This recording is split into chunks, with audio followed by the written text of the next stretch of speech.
කතා කරන්න යන්නේ ප්‍රොඩක්ට් ඇක්ටිව් ඩිඇක්ටිවේෂන් ප්‍රොසෙස් එක කොහොමද සිද්ධ වෙන්නේ කියලා. එතකොට අපිට බලා ගන්න පුළුවන් පබ්ලික් ස්ටෝර් එකේ අපිට බලා ගන්න පුළුවන් සෙලර්ස් පැත්තේ ප්‍රොඩක්ට් එක මෙතනින් තියෙනවා. එතකොට දැන් අපිට මෙතනින් ඇක්ටිව් කියලා තියෙන්නේ. අපිට බටන් එකක් තියෙනවා ඩිඇක්ටිව් කියලා. අපි ඩිඇක්ටිවේට් කියන බටන් එක ක්ලික් කරාට පස්සේ ඉන්ඇක්ටිව් කියලා අපේ ප්‍රොඩක්ට් එක ඩිස්ප්ලේ වෙනවා. එතකොට ඒ වගේ මෙතනින් ඇලර්ට් එකක් එනවා product activate successfully product inactivate successfully කියලා ඇලර්ට් එකකුත් අපිට ඩිස්ප්ලේ වෙනවා. අපි මෙතන front end එකෙන් ගත්තොත් එහෙම public store එකේ මෙතනදී බටන් දෙකක් අපි හදලා තියෙනවා activate deactivate කියලා.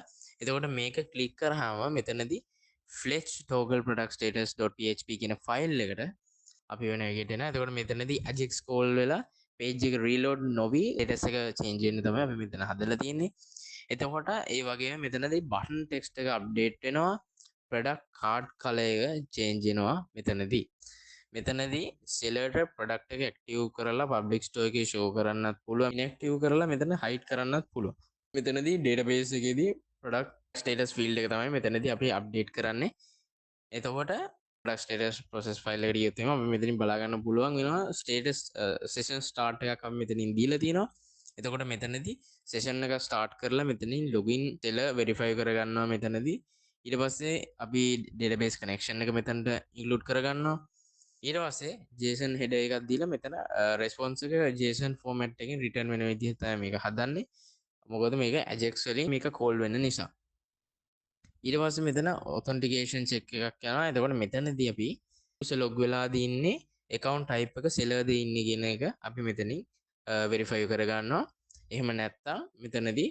unauthorized කියලා error message එකක් display වෙනවා එතකොට ඊළඟට get product id එක මෙතනදී JSON වලින් post කරපු product id එක තමයි අපි මෙතනදී ගන්නෙ product id එක capture කරගත්තට පස්සේ ඒක invalid වුණොත් එහෙම අපිට error message එකක් එනවා bad request කියන error message එක අපිට එනවා error message එක අපිට display වෙනවා fetch current status කියන එකේදී අපි මෙතනදී seller ට පුළුවන් තමන්ගේ product change කරන්න විතරයි.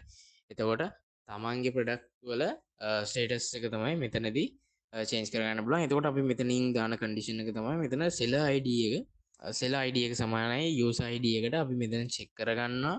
එතකොට ඒක සමාන වුණොත් විතරයි ඒ seller ට change කරගන්න පුළුවන් තමන්ගේ product එක. ඊට පස්සේ මෙතනදී අපි current status value එක අපි මෙතනින් බලනවා. current status එක active නම් මේක change කරනවා inactive කරලා. එතකොට මෙතනදී button එක inactive කියන විදිහට තමයි තියෙන්නේ. එතකොට අපිට product එක display වෙන්නේ active කියලා. එතකොට product එක inactive කියලා තියෙනවා නම් අපිට button එක change වෙන්න ඕනේ active විදිහට. එතකොට button එක click කරාම තමයි ඒක change වෙලා product එකේ display වෙන්නේ. ඊට පස්සේ මෙතනදී update database එකේදී අපි මෙතනදී update core එකක් use කරනවා මෙතනදී update product කරනවා status එක id එකත් එක්ක ඊට පස්සේ අන්තිමට මෙතන response section එක තියෙනවා එතකොට මෙතනදී if success නම් මෙතන success message එකක් විදිහට JSON side එකට මේක send කරගන්නවා update status එක update වෙනවා